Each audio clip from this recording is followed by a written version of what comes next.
Hey guys, tonight we're diving deeper than most humans will ever go, down to places where the ocean floor cracks open and bleeds superheated water into the crushing darkness.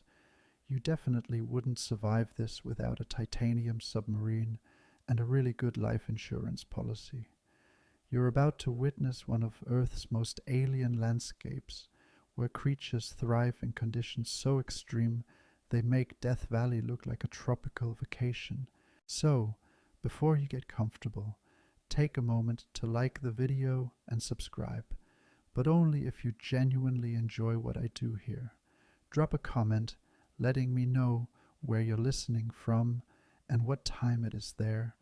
I love seeing how this community spans the globe. Now dim the lights, maybe turn on a fan for that soft background hum, and let's ease into tonight's journey together. You begin your descent through layers of blue that gradually fade to black, the sunlight above becoming nothing more than a memory as you sink past 2 miles of water. The pressure around your imaginary vessel increases with every meter, building to over 250 times what you feel at sea level, enough to crush a human body instantly. Yet you continue downward, drawn by the promise of something extraordinary waiting in the abyss. At 7,000 feet below the surface, your lights finally illuminate the sea floor, a seemingly barren landscape of fine sediment stretching endlessly in all directions. This is what most people imagine when they think of the deep ocean, an underwater desert devoid of life, but you know better.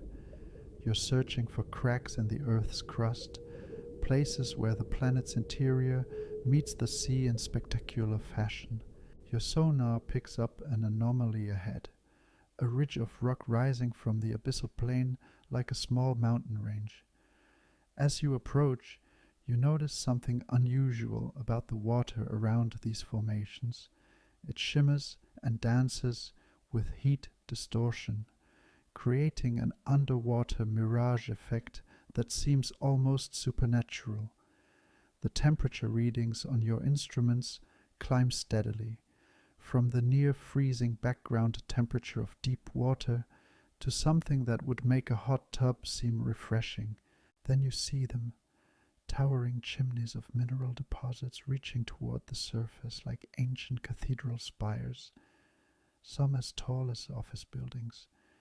These are hydrothermal vents, underwater volcanoes that spew superheated water, rich with dissolved minerals and toxic gases.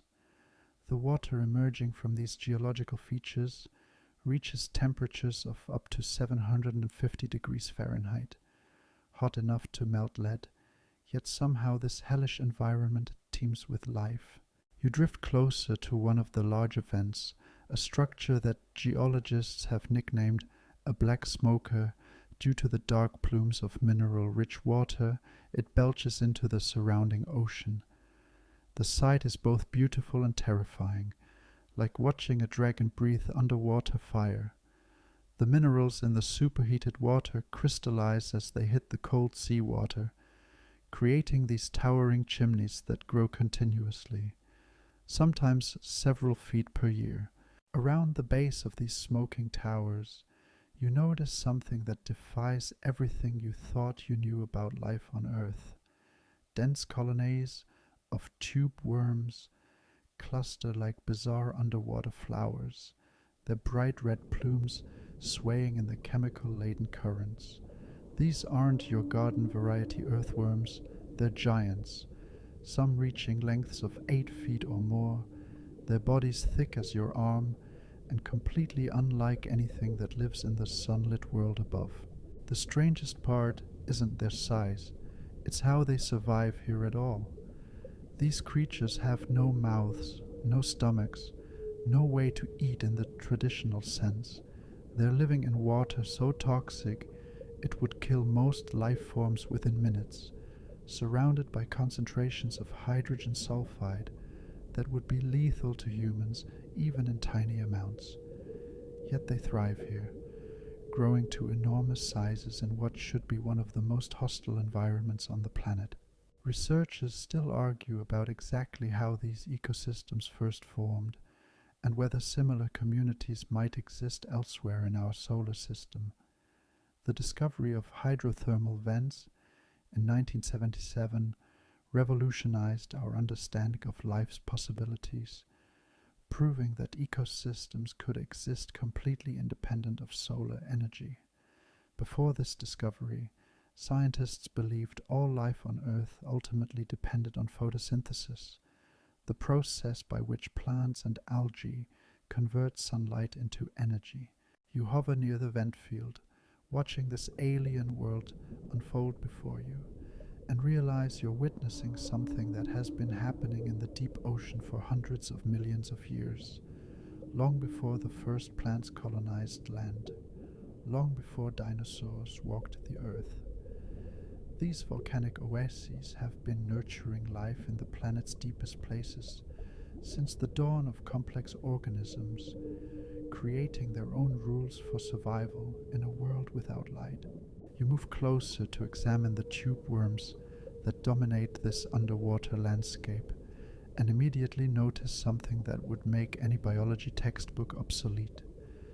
These creatures have evolved a partnership so intimate with bacteria that the line between animal and microbe becomes meaningless. Inside each worm's body cavity, billions of chemosynthetic bacteria work like tiny chemical factories, converting the poisonous hydrogen sulfide that pours from the vents into sugar and other organic compounds the worm can use for energy. This process, called chemosynthesis, operates on principles that seem to mock everything you learned about life in school. Instead of needing sunlight like plants do, these bacteria harness the chemical energy locked within molecules that would kill most other living things. They take hydrogen sulfide, the same gas that gives rotten eggs their distinctive smell, and combine it with oxygen and carbon dioxide to create the building blocks of life. It's like watching nature perform alchemy, transforming poison into food through pure chemical wizardry. The tube worms themselves are equally remarkable in their alien simplicity.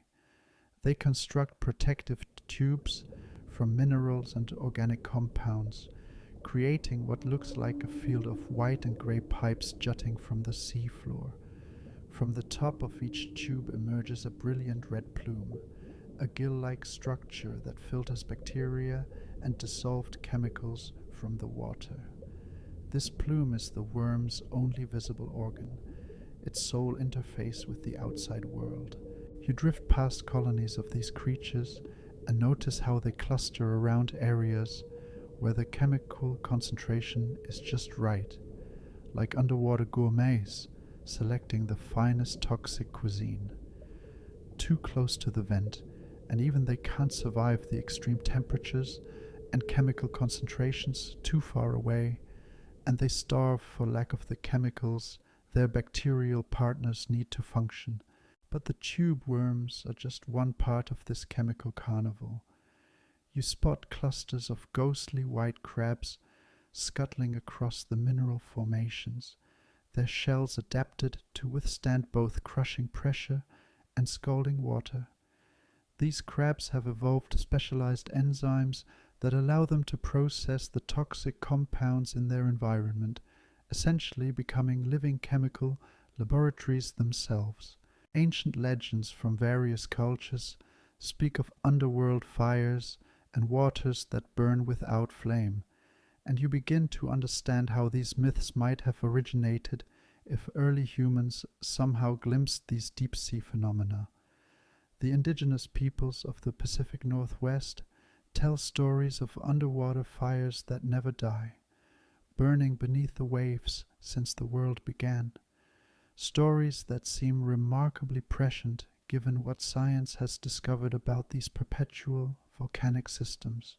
Swimming near the vents are fish that look like they've been designed by someone who never quite understood what fish should look like. Some have enlarged eyes, adapted for the minimal bioluminescent light in this environment, while others have abandoned vision entirely, relying on chemical sensors to navigate their toxic world. These fish feed on the bacteria and smaller organisms that form the base of this chemical food web, creating an entire ecosystem that runs on poison instead of sunshine. The bacteria themselves represent perhaps the most fascinating aspect of this alien chemistry. Some species can survive in water hot enough to sterilize surgical instruments, their proteins stabilized by molecular structures that remain intact at temperatures that would denature the proteins in your body within seconds. Other bacterial communities create colorful mats around the cooler edges of the vents, painting the sea floor in shades of yellow, orange, and white like an abstract artist working with living pigments. Researchers still argue about whether these bacterial communities represent some of Earth's most ancient life forms, or if they evolved specifically to exploit the unique chemistry of hydrothermal vents. The genetic evidence suggests these organisms split from other life forms billions of years ago, possibly making them living fossils that provide a window into what Earth's earliest ecosystems might have looked like. You watch a particularly large tube worm extend its red plume into the chemical-rich water and realize you're observing a feeding strategy that has no equivalent in the surface world. This creature is essentially farming bacteria inside its own body, providing them with the raw materials they need to perform chemosynthesis, while harvesting the organic compounds they produce. It's a biological arrangement so alien that scientists initially struggled to understand how these animals could grow so large without any obvious food source. The water around you shimmers with dissolved minerals and microscopic life, creating an underwater aurora effect as your lights illuminate the chemical gradients. This is chemistry on a planetary scale, the Earth itself breathing toxic fire into the ocean depths. Yet somehow this hellish process has become the foundation for one of the planet's most productive ecosystems, a biological paradox that continues to challenge our understanding of life's possibilities. You glide through this underwater cityscape and begin to appreciate the true architectural marvel of hydrothermal vents, structures that grow and evolve like living skyscrapers made entirely of stone. The mineral chimneys you observed earlier aren't just random geological formations. They're complex engineering projects built one molecule at a time as superheated water deposits layer after layer of dissolved metals and sulfides. The largest of these formations towers nearly 200 feet above the seafloor, a structure so massive it dwarfs most buildings in your hometown. Scientists have nicknamed it Godzilla, and watching it continuously belch dark clouds of mineral-rich water, you understand why. This particular chimney has been growing for decades, possibly centuries, adding new floors to its mineral architecture with every passing day. Each chimney develops its own personality based on the specific chemistry of its water source. Some grow tall and thin, like underwater redwoods, their walls composed primarily of sulfides that create dark, almost metallic surfaces. Others spread wide and low, building broad platforms of calcium carbonate and other light-colored minerals that gleam like underwater coral reefs when your lights hit them just right. The construction process happening before your eyes operates on principles that would fascinate any architect. As the superheated water hits the cold seawater, different minerals precipitate out at different temperatures and chemical conditions. The hottest water in the chimney's core deposits metals like copper, zinc, and iron, creating a solid foundation. Slightly cooler water near the edges leaves behind sulfur compounds and other minerals, building up the chimney's walls like nature's own 3D printer. You notice how these mineral towers create their own microclimates, with different temperature zones supporting different communities of life. Remember those tube worms from before? They've arranged themselves in distinct neighborhoods around each chimney based on their preferred chemical conditions. The hardiest species cluster near the scalding vents themselves, while more sensitive organisms establish themselves in the cooler suburbs, further from the main action. Some chimneys develop multiple spires and branching structures that look like underwater chandeliers, their mineral formations creating complex internal chambers and passages. These architectural features aren't just decorative. They serve important biological functions by creating different flow patterns and chemical gradients that various species can exploit. Ancient Celtic myths tell of crystal cities beneath the waves, hidden kingdoms where the laws of nature worked differently than on land. Looking at these mineral formations, you begin to wonder if these stories might preserve some ancestral memory of underwater volcanic activity, perhaps observed by early seafaring peoples who witnessed these formations during rare low tides or underwater earthquakes. The chimneys don't grow randomly. They follow the underlying geology like botanical gardens following the contours of the landscape. You can trace the path of underground fractures and magma chambers by watching how the vents arrange themselves in lines and clusters across the seafloor.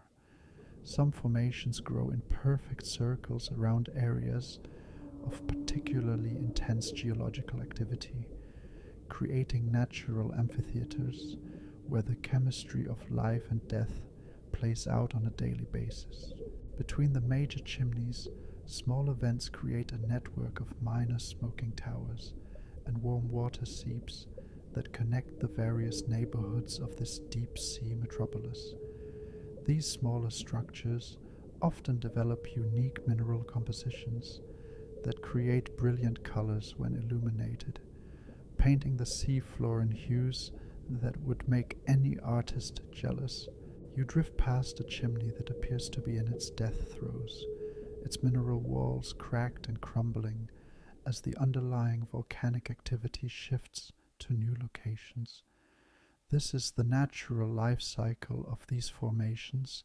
They grow, flourish, and eventually become inactive as the Earth's internal plumbing redirects its flow to other areas.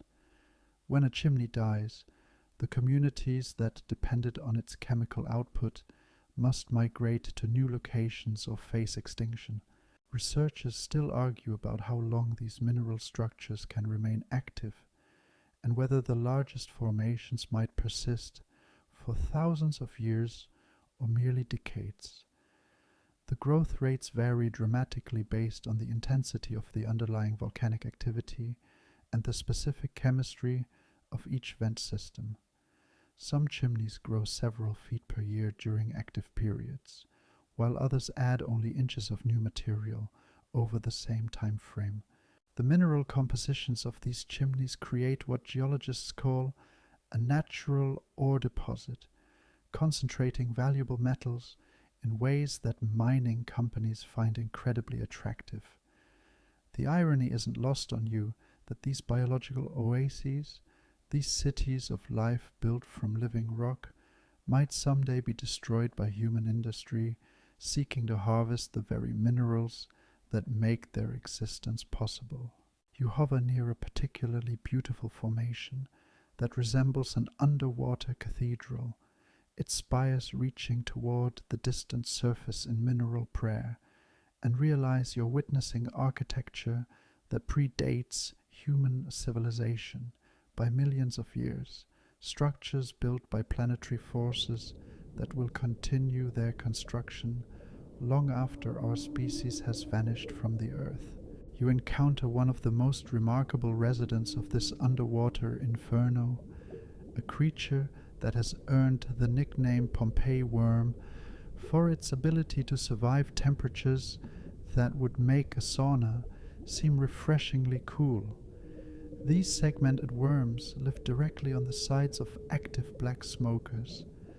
Their tail ends literally touching surfaces that reach 175 degrees Fahrenheit, while their heads remain in water that's merely scalding at around 70 degrees. The temperature gradient across a single Pompeii worm's body represents one of the most extreme thermal environments any animal experiences on Earth. Imagine if your feet were standing in boiling water while your head remained at room temperature, except in this case the worm maintains this position continuously, thriving in conditions that would cook most organisms within seconds. What makes this survival possible reads like science fiction, but unfolds before your eyes as biological reality. The worm's body produces specialized heat shock proteins that prevent its cellular machinery from breaking down under thermal stress. These molecular chaperones work like microscopic mechanics, constantly repairing and maintaining proteins that would otherwise denature and become useless at such high temperatures. Even more fascinating, the Pompeii worm carries its own insulation system in the form of bacterial fleece. Filamentous bacteria grow along the worm's back like a living fur coat, creating a thermal barrier that helps regulate temperature across its body. This isn't just a simple partnership, it's an evolutionary fashion statement that solves the problem of surviving in a thermal gradient that spans nearly 100 degrees across a few inches of body length. You watch one of these remarkable creatures extend from its protective tube and notice how it moves with deliberate precision, always maintaining its preferred orientation relative to the heat source. The worm has learned to position itself so that its bacterial fleece provides maximum thermal protection while still allowing its chemosynthetic partners access to the chemical nutrients they need to survive. Norse mythology speaks of creatures that lived in the fires beneath the ocean, beings that could withstand the forges of the gods themselves. Observing these Pompeii worms, you realize that ancient storytellers might have been more accurate than they knew, describing real organisms whose existence seemed too impossible to be anything but mythological.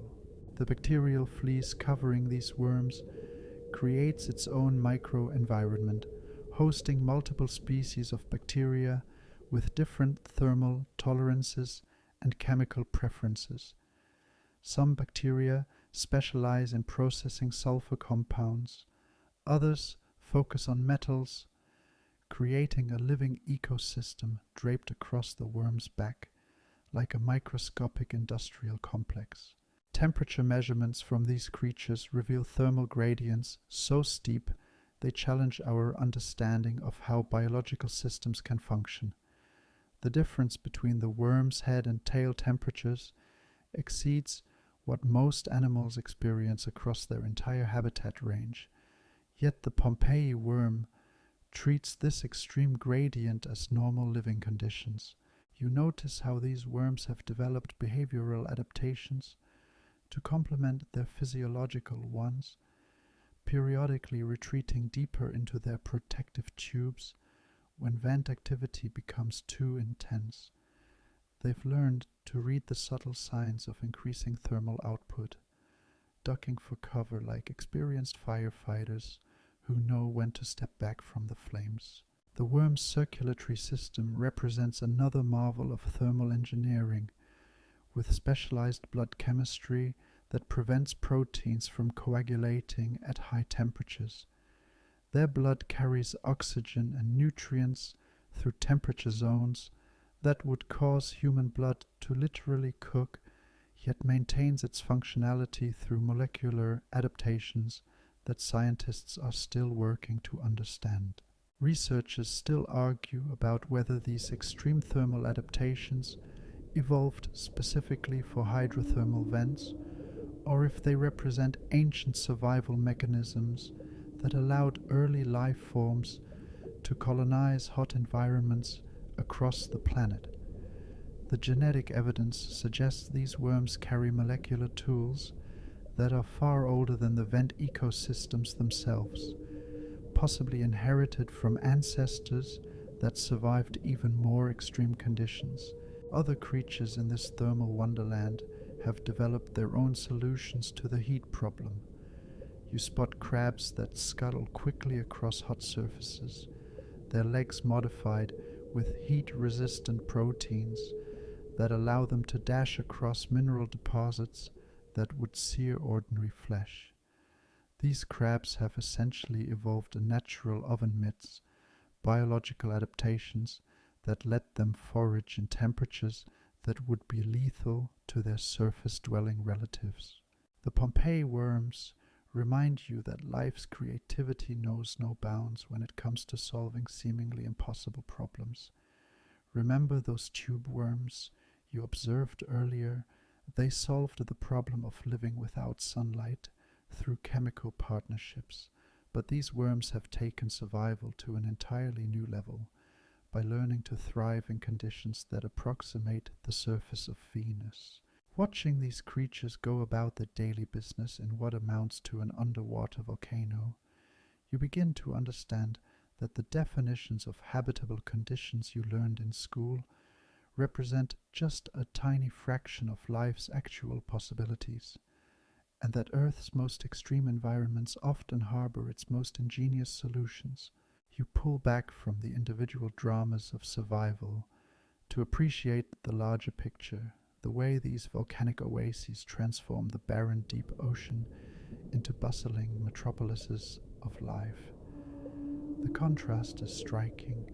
Outside the influence of the hydrothermal vents, the seafloor stretches like an underwater desert with perhaps one organism per square meter. But within the chemical influence of these volcanic systems, life density explodes to levels that rival tropical rainforests. The productivity of these vent communities defies every rule about deep-sea ecosystems that scientists thought they understood. In the typical deep ocean, organisms survive on a meager diet of organic matter that drifts down from the surface world, a biological snowfall so sparse that most creatures live in a state of near starvation. But around the vents, that scarcity transforms into abundance as chemosynthetic bacteria create organic matter directly from the raw chemicals pouring from the Earth's interior. You drift along the edges of the vent field and observe how life organizes itself in distinct zones based on temperature and chemical gradients. The hottest areas near the active vents support only the most specialized organisms, those remarkable creatures like the Pompeii worms you just observed. Moving outward, you encounter increasingly diverse communities as conditions become more moderate, though still far more extreme than anything in the surface oceans. The bacteria that form the foundation of these ecosystems don't just exist as individual cells. They organize themselves into vast mats and biofilms that carpet the sea floor around the vents. These microbial communities create their own landscapes, building structures from minerals and organic compounds that provide habitat for larger organisms. It's like watching a city grow from the ground up, with bacteria serving as both the construction workers and the building materials. Remember those ghostly white crabs you spotted earlier? They play crucial roles as the clean-up crew of this ecosystem, scavenging dead organisms and recycling nutrients back into the system. These crabs have evolved specialized digestive systems that allow them to process the unusual chemistry of vent organisms, breaking down proteins and other compounds that would be toxic to most scavengers. Ancient Polynesian navigators spoke of warm spots in the ocean where the sea itself seemed alive, areas where currents behaved differently, and strange creatures could be glimpsed in the depths. Modern oceanographers now understand that these observations likely described the surface effects of deep hydrothermal activity, the way these volcanic systems influence ocean chemistry and biology far above their actual depth. The vent ecosystems created their own weather patterns in the deep ocean, generating currents of warm, chemical-rich water that can extend for miles from the source. These underwater rivers carry both nutrients and organisms to distant parts of the seafloor, spreading the influence of the vents far beyond their immediate vicinity. You can trace these chemical plumes by following the distribution of vent-adapted organisms, creating biological maps of deep-sea connectivity. Fish populations around the vents develop unique characteristics that distinguish them from their deep-sea relatives. Some species grow larger than their counterparts in other environments, taking advantage of the abundant food supply provided by chemosynthetic bacteria. Others evolve specialized feeding strategies, becoming living vacuum cleaners that filter bacteria directly from the water column. The energy flow through these ecosystems operates on principles completely different from surface communities. Instead of solar energy captured by photosynthesis flowing up through food chains, chemical energy from the Earth's interior flows through networks of bacterial partnerships and specialized predator-prey relationships. It's like discovering that life has invented an entirely different economic system, one based on planetary geology rather than stellar radiation. You observe how the larger predators in this ecosystem have adapted to hunt in conditions that would blind and disorient most surface-dwelling fish. Some have developed enhanced lateral line systems that detect the subtle water movements created by prey animals moving through the chemical gradients. Others rely on chemical sensors to track the unique metabolic signatures of vent organisms. Researchers still argue about how these isolated vent communities maintain genetic diversity and whether organisms can successfully migrate between distant vent fields.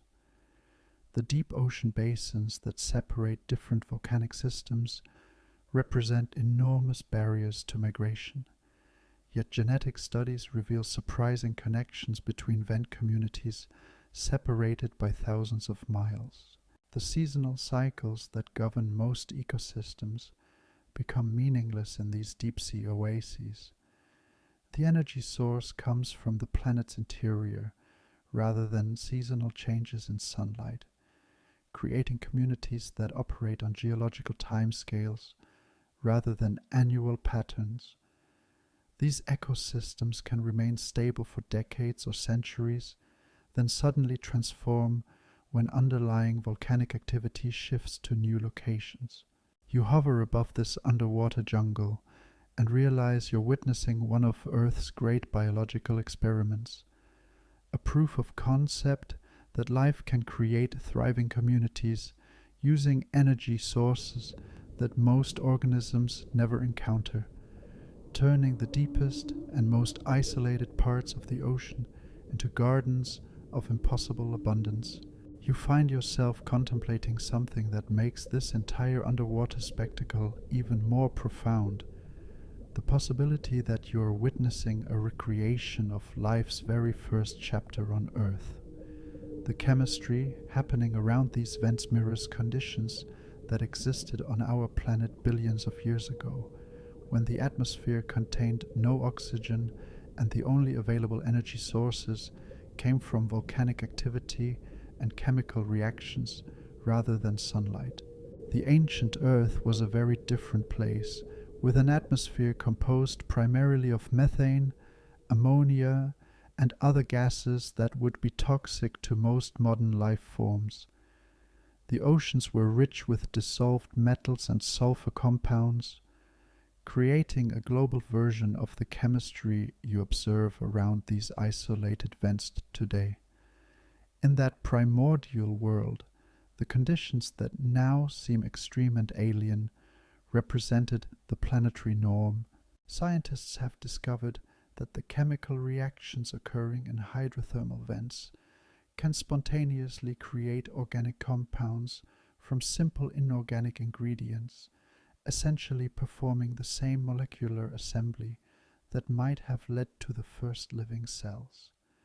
The mineral surfaces of the vent chimneys act like primitive laboratories, concentrating and organizing molecules in ways that increase the probability of life-creating reactions.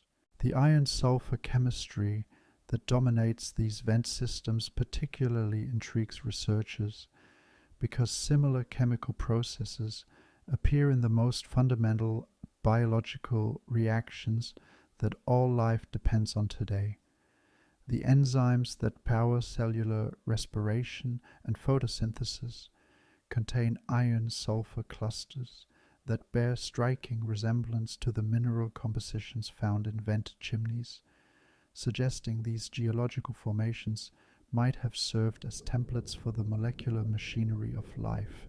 You drift past mineral formations that contain microscopic chambers and tubes, naturally occurring structures that could have served as primitive cell walls billions of years ago. These mineral compartments concentrate organic compounds and create the kind of isolated chemical environments where the complex reactions necessary for life might first have occurred, like natural test tubes provided by the earth itself. Aboriginal Australian Dreamtime stories speak of the time when the earth was soft and the waters below ground mixed with the waters above, bringing forth the first spirits that would become all living things. Observing these vents, you begin to appreciate how such creation myths might preserve cultural memories of the actual conditions under which life began, stories that encode scientific truths in mythological language. The temperature gradients around the vents create zones where different types of chemical reactions can occur simultaneously, from high-temperature reactions that break down complex molecules near the vents to cooler areas where those building blocks can reassemble into new compounds. This natural chemical factory could have provided all the conditions necessary for the emergence of self-replicating molecules, the spark that ignited the evolutionary process. Modern experiments have shown that when scientists recreate the chemical conditions found at hydrothermal vents in laboratory settings, they can produce amino acids, the building blocks of proteins, and even simple RNA molecules that can catalyze their own replication. These experiments suggest that the transition from chemistry to biology might have been far more inevitable than previously thought, given the right environmental conditions. The bacterial communities you've been observing represent some of the oldest forms of life on Earth, their metabolic strategies potentially unchanged since the planet's earliest epochs. These organisms might be living fossils, maintaining the same chemical relationships with their environment that characterized life before oxygen transformed the planet's atmosphere and made photosynthesis possible. Researchers still argue about whether life originated in hydrothermal vents, in shallow tidal pools, or in some other environment entirely. But the vent hypothesis continues to gain support as scientists discover more parallels between vent chemistry and the molecular foundations of all living things. The debate represents one of science's most fundamental questions about our own origins.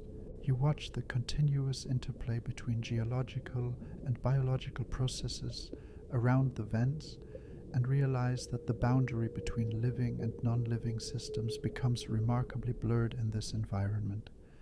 The mineral chimneys grow and evolve like organisms, while the organisms depend so intimately on geological processes. that they seem more like extensions of the planet's metabolism than independent life forms. The discovery of these vent ecosystems has revolutionized astrobiology, the search for life on other worlds. Remember those extreme conditions that seem impossible for life. They now represent some of the most promising places to look for organisms on other planets and moons. The subsurface oceans of Europa and Enceladus, Jupiter and Saturn's ice-covered moons likely contain hydrothermal systems similar to what you're observing here. The chemical signatures that these vent systems create in the surrounding water could potentially be detected by space missions, even if the vents themselves remain hidden beneath miles of ice. This means that the bizarre chemistry you're witnessing in Earth's deep oceans might serve as a roadmap for discovering life in the most distant corners of our solar system, turning these alien underwater worlds into blueprints for finding alien life among the stars. You find yourself at the intersection of deep-sea exploration and space exploration, where the alien landscapes surrounding these hydrothermal vents serve as training grounds for scientists preparing to search for life on distant worlds. The conditions you're observing here provide the closest analogies we have to the environments that might exist beneath the ice-covered surfaces of moons like Europa, Enceladus, and potentially dozens of other worlds throughout our solar system. NASA and other space agencies regularly send their astrobiologists to study these vent systems, not just to understand how life works in extreme conditions on Earth, but to develop the tools and techniques that future robotic missions will use to search for similar ecosystems in alien oceans. The same instruments that detect chemical signatures around these underwater vents are being adapted for spacecraft that will someday dive beneath the frozen surfaces of Jupiter's and Saturn's moons. The European Space Agency's upcoming missions to the Jupiter system will carry instruments designed specifically to identify the kinds of chemical plumes that hydrothermal vents create in surrounding waters. Remember those mineral-rich clouds you observed billowing from the black smokers? Similar plumes might be erupting through cracks in the ice covering Europa's subsurface ocean, creating detectable signatures that orbiting spacecraft could identify from hundreds of miles above.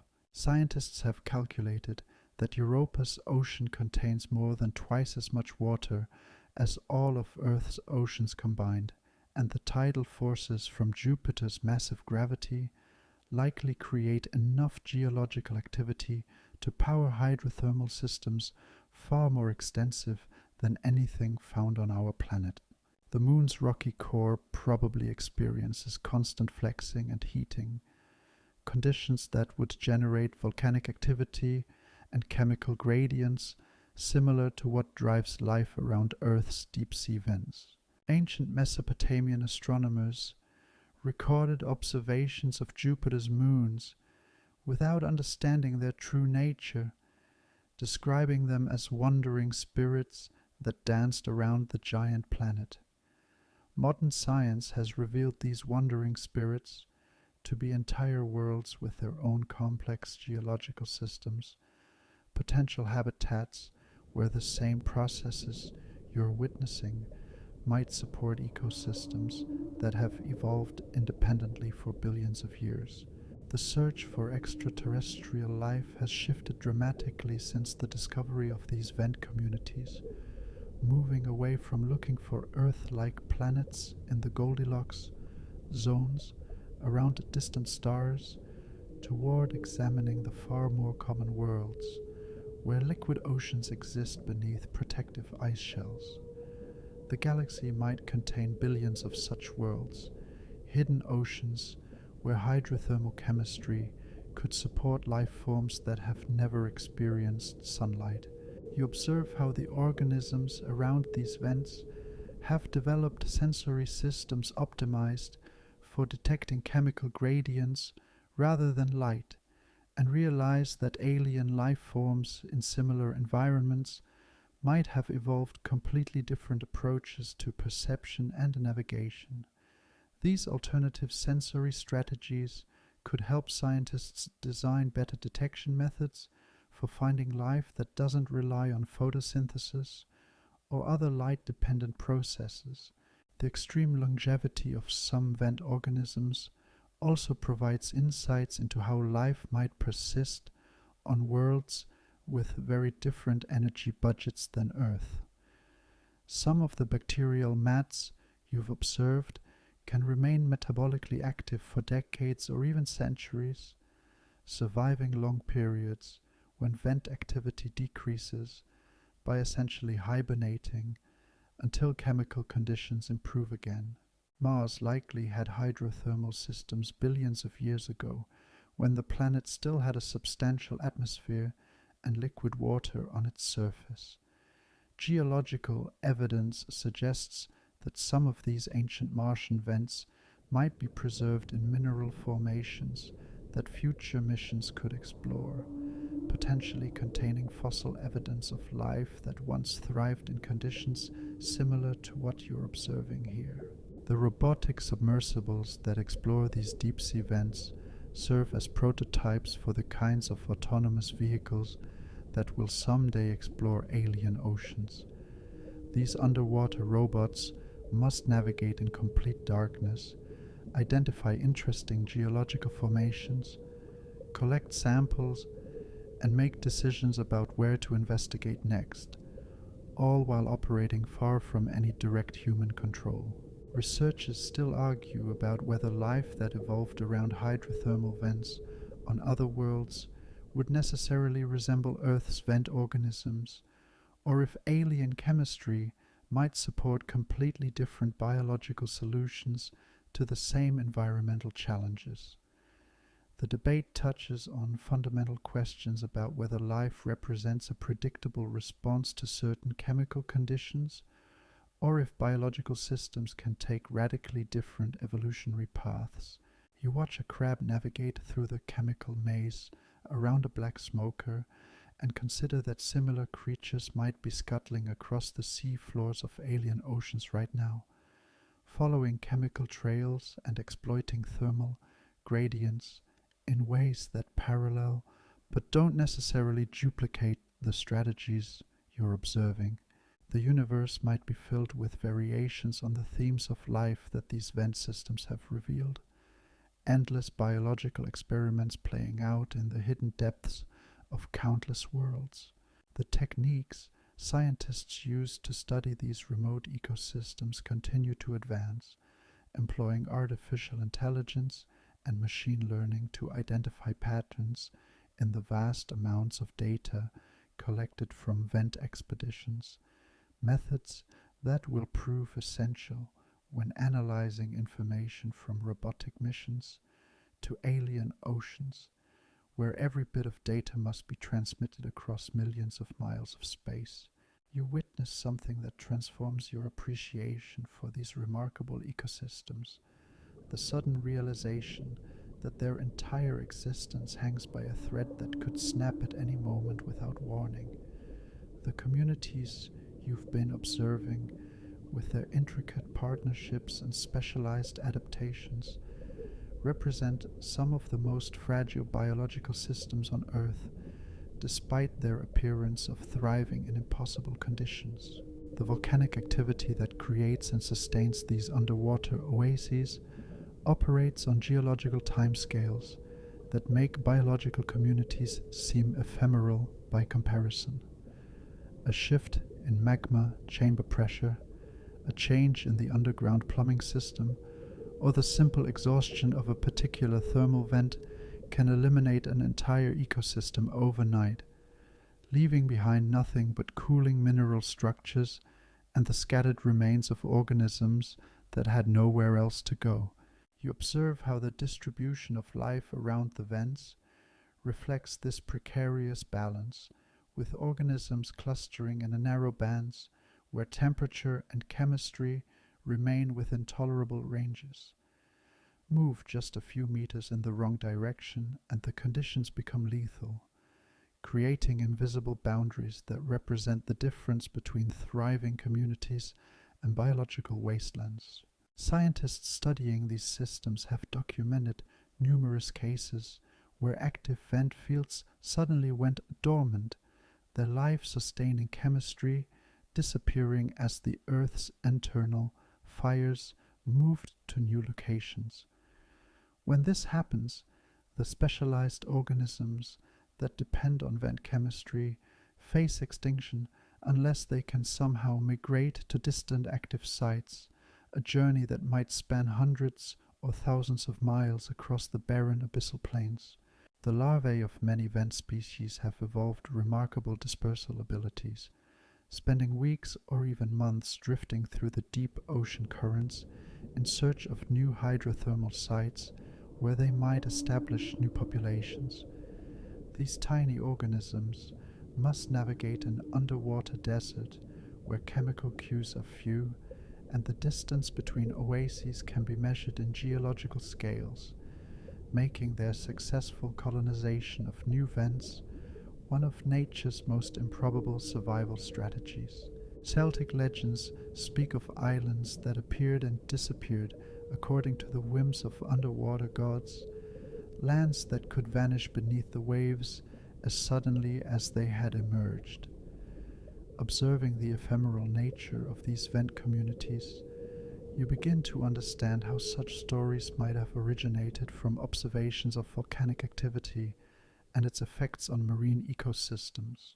The interdependence of organisms within vent ecosystems means that the loss of key species can trigger cascading extinctions that eliminate entire communities even when the physical conditions remain suitable for life. Remember those tube worms with their bacterial partners. If environmental changes disrupt the delicate chemistry that sustains these partnerships, both the worms and their symbionts can disappear simultaneously, leaving gaps in the ecosystem that might never be filled. Researchers have discovered that some vent fields operate in cycles, becoming active for periods of decades or centuries before going dormant for equally long periods.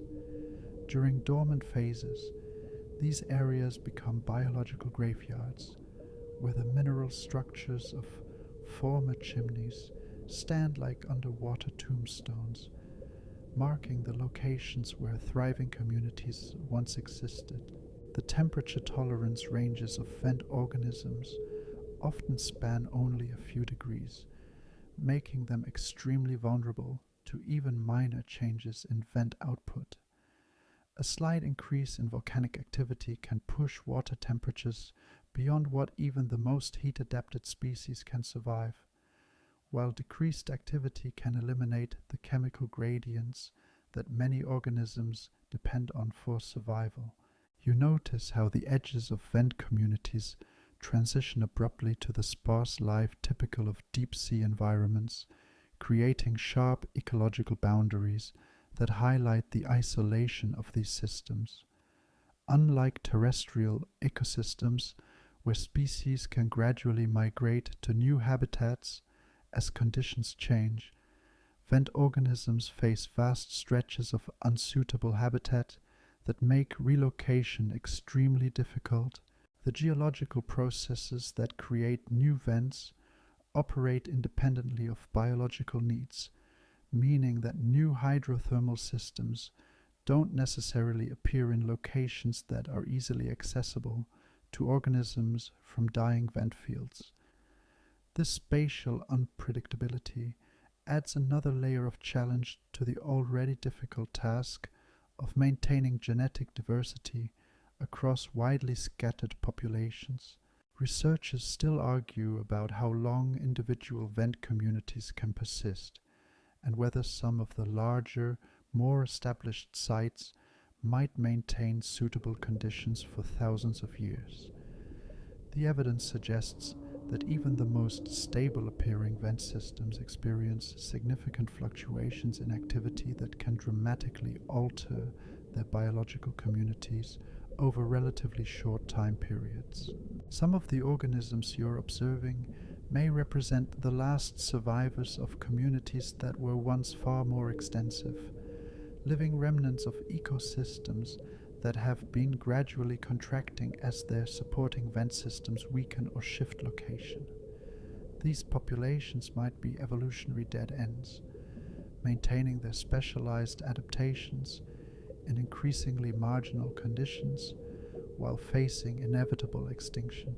The fragility of these ecosystems becomes even more poignant when you consider that individual vent sites might host species found nowhere else on Earth, making each thermal oasis a repository of unique evolutionary solutions that could be lost forever if the underlying geology changes, creating a constant tension between the creativity of life and the indifferent forces of planetary processes.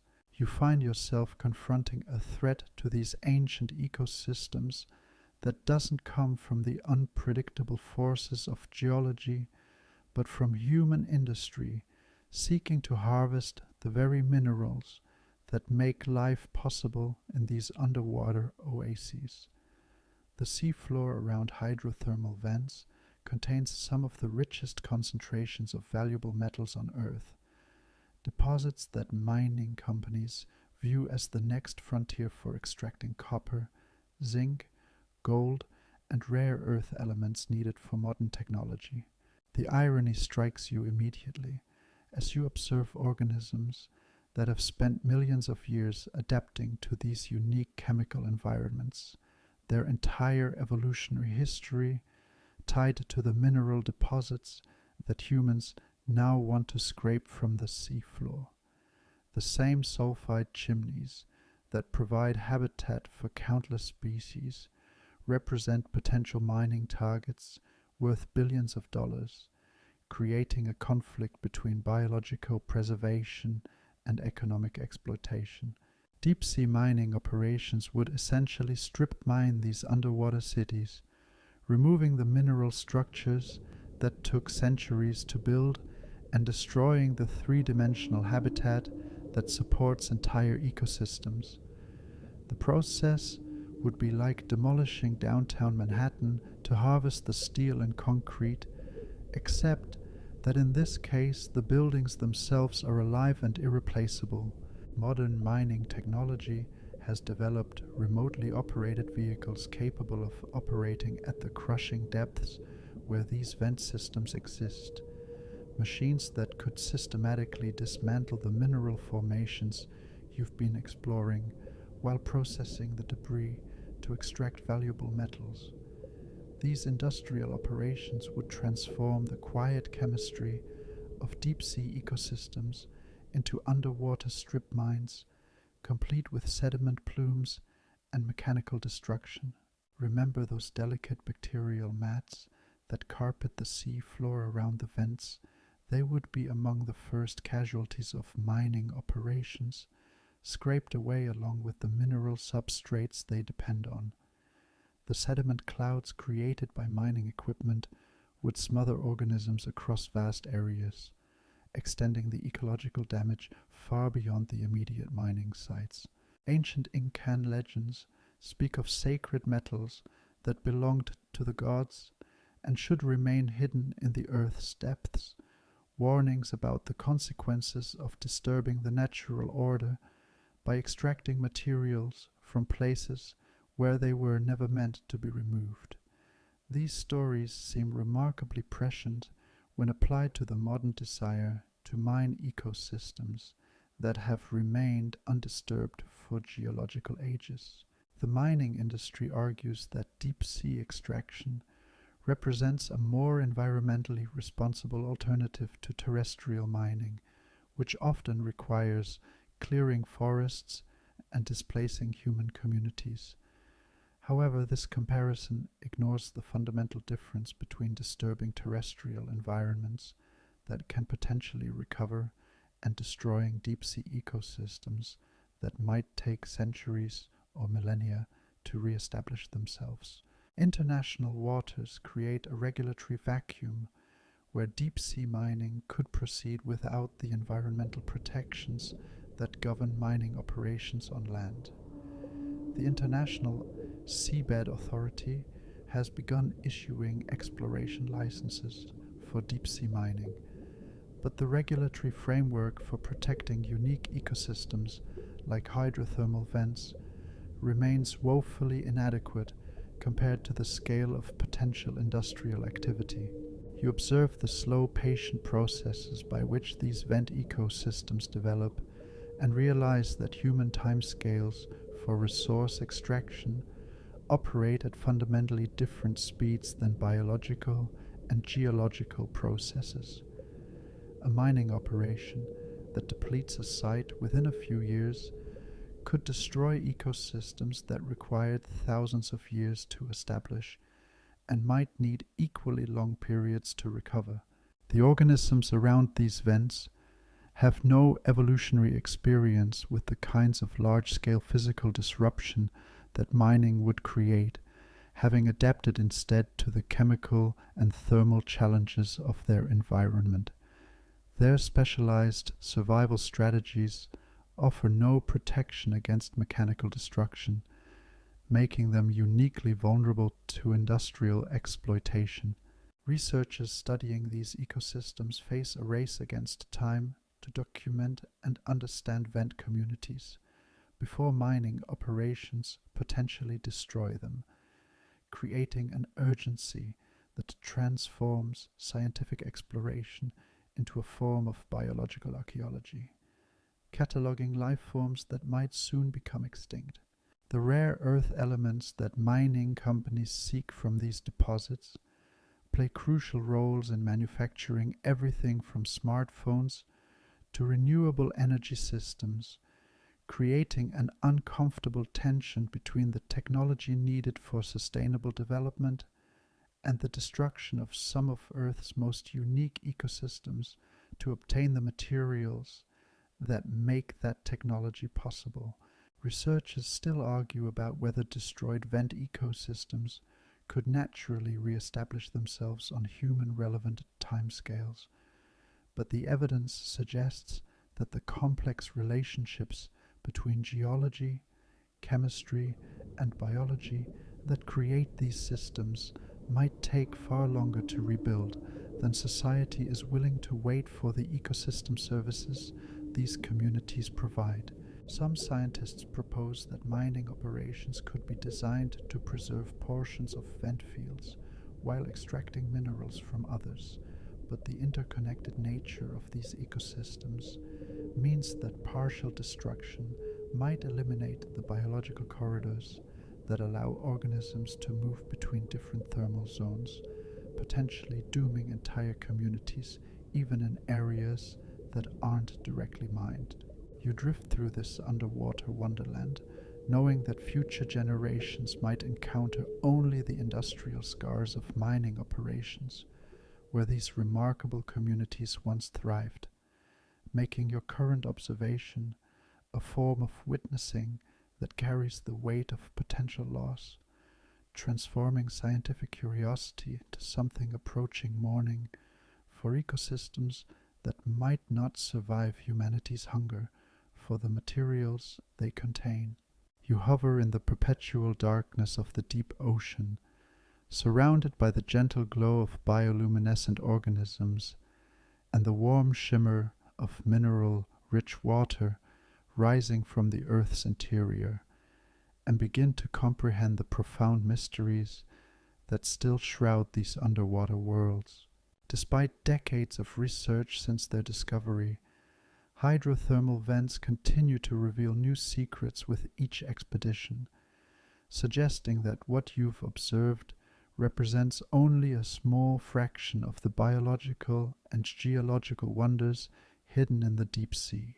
Scientists estimate that humans have explored less than 5% of the ocean depths, meaning that vast vent fields and entire ecosystems remain completely unknown, potentially harboring life forms and chemical processes that could revolutionize our understanding of biology and planetary science.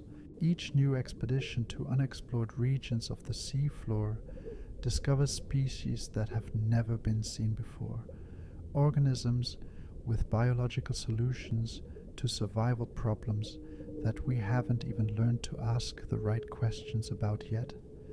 The genetic diversity contained within these vent communities represents a library of evolutionary innovations that could hold keys to developing new medicines, understanding aging processes, and creating biotechnologies that work under extreme conditions. Remember those heat shock proteins that allow organisms to survive scalding temperatures? They're already being studied for potential applications in treating diseases caused by protein misfolding, conditions that affect millions of people worldwide. Ancient philosophical traditions from various cultures spoke of the interconnectedness of all life through hidden underground networks, conceptual frameworks that modern science has validated through the discovery of how vent ecosystems connect across ocean basins through larval dispersal and chemical signaling. These underwater oases don't exist in isolation, but participate in a global network of deep-sea connectivity that spans the entire planet. The role of hydrothermal vents in regulating Earth's climate remains poorly understood, but these systems pump enormous quantities of heat and chemicals into the ocean, potentially influencing currents, weather patterns, and atmospheric chemistry in ways that scientists are only beginning to investigate. The chemistry you've observed here might play crucial roles in planetary processes that affect conditions on the surface world where most life exists. Researchers continue to discover new types of hydrothermal activity, from low-temperature seeps that support different communities than the dramatic black smokers you've observed, to systems powered by serpentinization reactions that create alkaline conditions, rather than the acidic environments typical of sulfide-rich vents. Each new discovery expands the range of conditions where life might thrive, both on Earth and potentially on other worlds. The microbial communities around these vents exchange genetic material through processes that blur the boundaries between different species, creating evolutionary dynamics that operate much faster than traditional biological timescales. This rapid genetic exchange might represent one of the most active evolutionary laboratories on Earth, places where new biological capabilities emerge and spread through populations within years or decades rather than millennia. You drift past formations where new mineral chimneys are just beginning to grow, watching the first stages of a process that might create ecosystems lasting for centuries, and realize that you're witnessing the birth of worlds that future generations of organisms will call home. The chemistry and geology unfolding before your eyes today will determine the biological possibilities for countless species that haven't yet evolved. The deep ocean currents that connect these scattered oases follow patterns that oceanographers are still mapping, creating highways for organism dispersal and chemical exchange that operate on timescales ranging from seasonal to geological. These underwater rivers might carry genetic material, nutrients, and even living organisms across distances that span continents, linking ecosystems separated by thousands of miles of apparently empty ocean. Researchers still argue about fundamental questions regarding these systems, from how many vent fields exist globally to whether the total biomass of vent communities might rival that of more familiar ecosystems like coral reefs or tropical forests. The technical challenges of exploring these environments mean that basic questions about their extent and importance remain unanswered. The technological innovations required to study these extreme environments continue to push the boundaries of engineering and materials science, creating tools and techniques that find applications far beyond marine biology.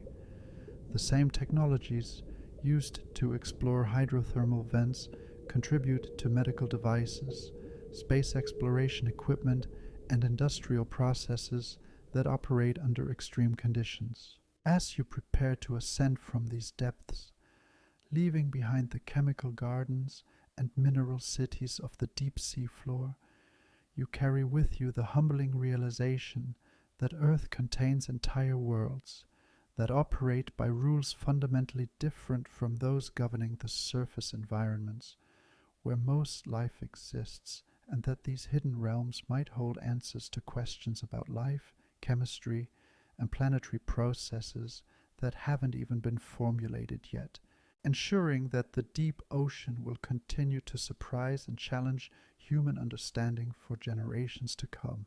The ascent begins slowly, your imaginary vessel rising through layers of darkness that gradually lighten as you climb toward the distant surface.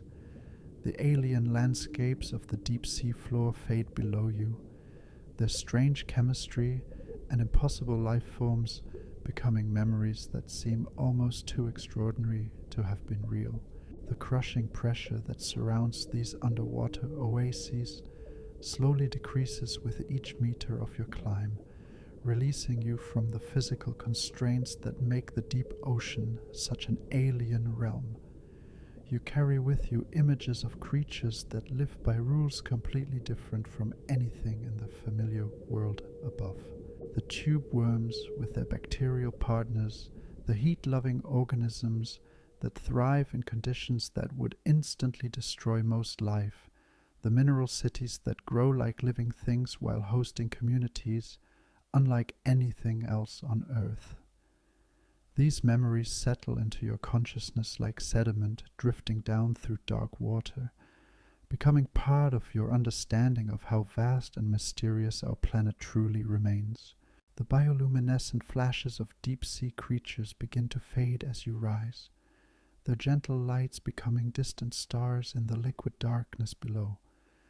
The warmth from hydrothermal vents becomes just another memory of impossible conditions where life has learned to thrive.